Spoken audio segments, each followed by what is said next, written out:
Dan hampir tiap malam dia didatangin oleh sesosok genderuwo yang besar, hitam, berbulu kayak gorila, dan dia menindihnya di saat dia mau tidur dengan bau busuk yang sangat menyengat. Nah, kalau kita bicara tentang pesugihan, tentang cara mendapatkan harta secara cepat, secara instan, orang pasti akan berpikir lagi ke pesugihan. Dan salah satu tempat pesugihan yang dicari, yang sering didatangin orang itu adalah Gunung Kemukus. Dan kali ini aku akan berbagi cerita tentang pengalaman seorang yang ikut pesugihan di Gunung Kemukus itu. Dan dia sudah melakukan semua persyaratan, sudah melakukan semua ritualnya, tanpa satupun terlewatkan. Dan apakah dia akan berhasil? Nah, ikutin terus ceritanya. Siapkan juga kopi, siapkan rokok, siapkan ya semuanya cemilan lah, satu kantong yang besar tuh buat nyemil nanti buat dengerin cerita-cerita yang akan aku mulai sekarang. Ini merupakan pengalaman dari Mas Doni. Ini nama samarannya, disamarkan aja untuk menjaga privasi, menjaga keamanan dia juga sampai saat ini, supaya orang tidak tahu apa yang pernah dia lakukan dan menjadikan rahasia dia sendiri yang orang lain tidak tahu. Makanya aku menggunakan nama samaran. Doni ini seorang karyawan. Dia dari desa pergi ke kota bekerja di sebuah perusahaan, di mana perusahaannya itu lumayan besar ya, sehingga dia bisa kirim uang ke orang tua, bisa kirim bantu-bantu orang tua juga untuk kebutuhan dia sendiri di tempatnya bekerja ya, di sebuah kota di Jawa Tengah. Nah, ternyata waktu itu perusahaan Doni mengalami krisis, sehingga ia termasuk salah satu dari orang yang di PHK. Keadaan ini membuat Doni semakin frustasi ya. Dia pun berusaha untuk mencari kerja, berusaha untuk mencari kerjaan lain di tempat lain, tapi semua perusahaan yang dia lamar, yang dia ajukan lamaran untuk bekerja selalu ditolak. Dan itu ternyata bertahan sampai beberapa bulan, sehingga semua biaya, semua keuangan Doni pun menjadi surut, menjadi hilang, menjadi kacau keuangannya, sehingga dia nggak bisa untuk sekedar mengirim ke orang tua lagi. Bahkan untuk kehidupannya sendiri pun dia susah, sudah nggak bisa lagi untuk kirim ke orang tua, karena memang PHK ini benar-benar membuat keuangan Doni carut marut, kacau. Nggak bisa shopping lagi, nggak bisa belanja lagi untuk kehidupannya dia di perantauan itu. Nah, keadaan yang berlarut-larut ini membuat Doni pun frustasi, bahkan dia sempat mau bunuh diri juga, karena kerjaan yang dia harapkan nggak pernah dapat. Dan itu juga pasti akan dilakukan juga oleh teman-teman kalau kemudian ternyata kita udah ngelamar, udah kesana kemari, tapi ternyata kerjaan belum juga didapatkan, sementara kebutuhan semakin banyak. Nah, suatu sore Doni ini berjalan-jalan lah, dia ketemu dengan temannya yang juga sama-sama kena PHK. Sebut saja namanya Edi ya. Edi sama Doni akhirnya ngobrol. Dari situ tiba-tiba Edi punya ide, bagaimana kalau pesugihan. Nah, dalam keadaan yang memang pikiran udah nggak karuan dan kalut, kacau, ya akhirnya itu adalah keputusan yang mereka ambil. Doni pun menyetujui untuk melakukan pesugihan itu. Nah, beberapa hari kemudian mereka pun janjian untuk pergi ke tempat itu. Pesugihan yang dituju adalah Gunung Kemukus, karena memang letaknya juga di Jawa Tengah, jadi dia juga deket lah. Mereka pun berdua akhirnya pergilah untuk ke Gunung Kemukus itu. Mereka pun sampai kemudian ziarah. Tapi di tempat itu ternyata setelah ziarah tidak menemukan tempat untuk pesugihan, hingga mereka pun putus asa. Mereka pun mau pulang, tapi ketika mau di tengah perjalanan, tiba-tiba seorang bapak-bapak memanggil, ada keperluan apa? Akhirnya Doni pun cerita kalau dia ingin melakukan pesugihan. Dan ternyata bapak-bapak itu paham kalau memang Doni dan Edi mau melakukan pesugihan. Ia pun menunjukkan tempat di mana dia harus melakukan ritual itu. Bapak-bapak di situ pun akhirnya mengajak mereka berdua menuju tempat di mana tempat pesugihan yang sering dilakukan oleh orang-orang itu untuk melakukan ritual di situ. Dan ada satu hal yang membuat Doni agak kaget, karena ternyata dia harus melakukan hubungan intim di dalam sebuah ritual itu. Sementara Doni belum pernah sama sekali untuk melakukan perbuatan itu. Tapi itu karena pikiran dia sudah mulai sudah kacau ya. Jadi apapun mau dia lakukan untuk mencapai keinginannya Doni. Bapak-bapak itu pun mengajak Doni ke sebuah tempat di mana ternyata semua di situ sudah disiapkan, termasuk salah seorang wanita yang akan melayani Doni, juga Edi. Jadi memang sama juru kunci itu seperti juru kunci ya Pak Tua, itu sudah disiapkan semua. Sudah ada kamarnya, sudah disiapkan, wanitanya sudah disiapkan. Dan malam itu Doni dan Edi melakukan hubungan intim dengan orang yang sudah disiapkan oleh Pak Tua itu. Paginya mereka, setelah selesai, mereka pulang. Dan Doni pun melakukan kegiatan seperti biasanya ya. Dan ternyata 1 bulan setelah melakukan ritual itu, ada hal yang aneh yang dialami Doni.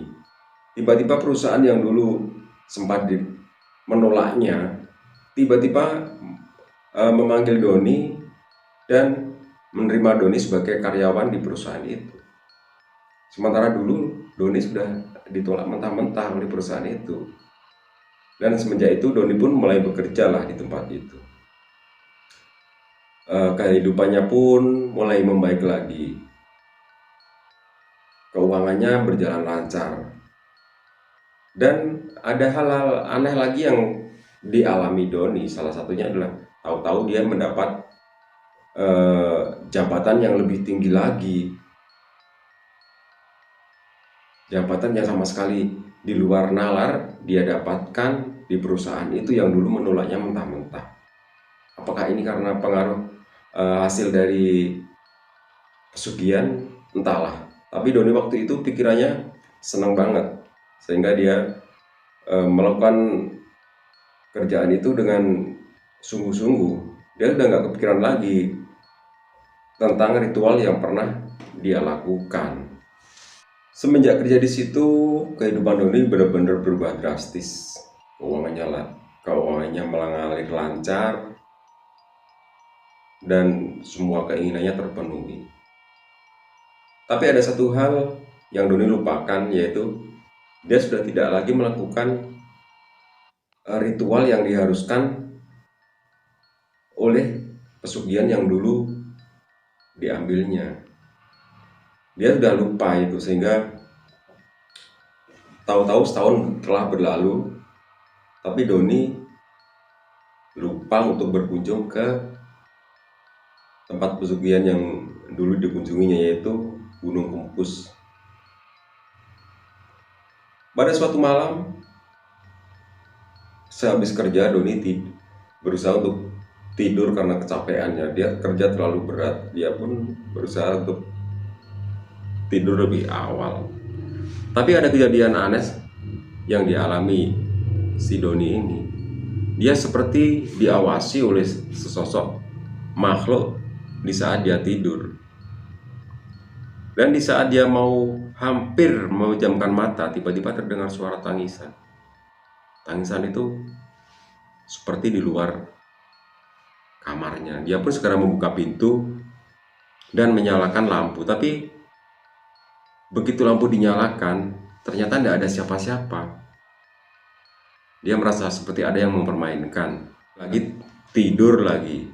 Tapi baru mau memejamkan mata, tiba-tiba terdengar lagi suara tangisan itu. Dia pun keluar, lalu menyalakan saklar. Dan berbarengan dengan itu dia melihat sosok wanita yang sedang duduk di kursi ruang tamu. Begitu lampu menyala, tiba-tiba sesosok bayangan wanita itu hilang. Karena ketakutan, Doni pun balik lagi ke kamar dan mengunci pintunya. Tapi suara tangisan itu masih saja terdengar sampai malam. Karena ketakutan, Doni pun pindah keluar, kemudian pindah kamar lagi karena memang di tempat rumah dia ada 2 kamar. Nah, malam berikutnya Doni pun mengalami hal yang sama dengan malam-malam sebelumnya.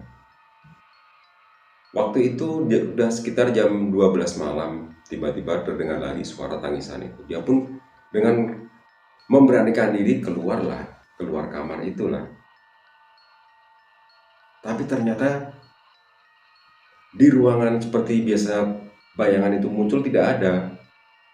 Dia pun mengintip keluar rumah dan ternyata di luar rumah itulah dia melihat sesosok bayangan hitam besar berbulu, dan itu adalah sesosok genderuwo yang mundar-mandir di depan rumah Doni. Doni pun langsung masuk kamar lagi. Kemudian dia tidur memakai selimut, menutup semua badannya dengan selimut karena rasa ketakutan. Tiba-tiba dia seperti ada yang menindih tubuhnya. Dengan ketakutan dia pun berusaha untuk menutup semua badannya dengan selimut itu. Dan begitu dia merasa ditindih, itu bau busuk itu langsung tercium kuat di hidung Doni, membuat dia semakin ketakutan. Karena saking takutnya, Doni pun pingsan. Dia udah tidak ingat lagi, udah nggak sadar lagi apa yang terjadi kemudian.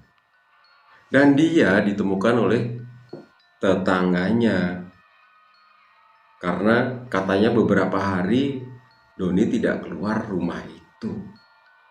Begitu dibuka sama tetangganya, ternyata Doni ditemukan di kamar itu dalam keadaan telanjang dengan badan yang penuh luka, seperti bekas cakaran.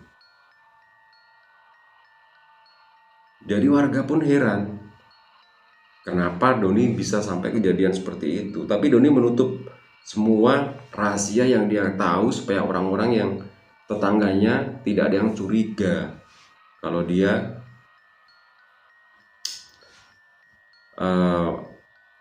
sempat mengambil pesugihan di Gunung Kemukus itu. Sejak kejadian itu Doni pun sakit. Dia muntah darah. Akhirnya dia tidak bisa masuk kerja. Dia tidak masuk kerja lama.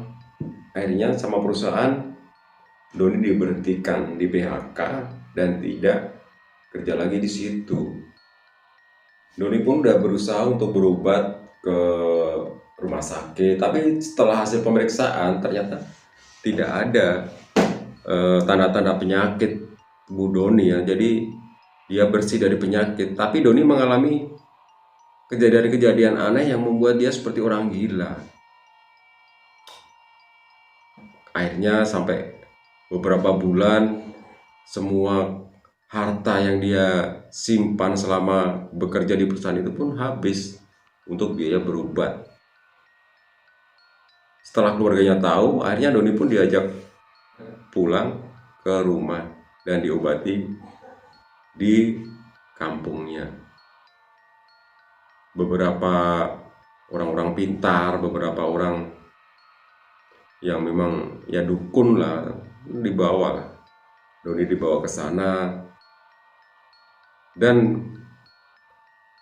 semenjak melakukan pengobatan itu sudah ada sedikit perubahan. Walaupun lama, tapi kemudian berangsur-angsur Doni sembuh, tapi tidak sembuh total juga. Karena memang beberapa orang pintar mengatakan kalau Doni ada yang ngikutin sampai rumah. Entah itu makhluk apa. Tapi Doni sendiri tahu dia memang selama ini merasa seperti diikutin oleh sesosok makhluk gaib semenjak ia melakukan pesugihan di Gunung Kemukus tersebut. Setelah beberapa waktu, akhirnya Doni mulai sembuh. Sekitar 8 tahun semua kekayanya udah hilang semua. Dan dia belum bisa kerja sama sekali karena memang keadaan badannya dan juga kejiwaannya yang lumayan terguncang. Sebuah kabar juga didengar Doni bahwa temannya yang dulu satu angkatan yang menjalani pesugihan, yaitu si Edi, katanya juga sakit-sakitan. Setelah itu dikabarkan kalau si Edi juga udah meninggal. Kabar itu cukup membuat Doni terpukul juga karena memang mereka berdua yang melakukan ritual itu. Dan sampai sekarang Doni menjadi orang yang begitu ketakutan. Bahkan untuk keluar rumah pun dia kadang malu karena badannya pun kurus dan ya kayak orang sakit parah gitu. Walaupun bisa cuman jalan-jalan tapi udah agak mendingan, dan itu memerlukan waktu lama sampai 8 tahun. Dan dia pun juga berpesan jangan sampai ada orang-orang yang mau melakukan perbuatan yang seperti ia lakukan karena akan berakibat fatal seperti yang dia alami sekarang. Nah, jadi buat teman-teman, soal rezeki itu jangan sampai kita kemudian melakukan hal-hal yang salah yang kemudian menjadi beban buat kita ya, di akhir nantinya ya. Jadi dia pun berpesan supaya bekerja secara wajar dan tidak melakukan hal-hal yang negatif. Nah ya, itu saja teman-teman pengalaman dari Doni, orang yang melakukan ritual pesugihan dan berakibat fatal seperti yang dialami sekarang. Ya udah, jangan lupa like, subscribe juga teman-teman, buat teman-teman ya. Terima kasih dan ikutin terus cerita-cerita aku selanjutnya. Terima kasih.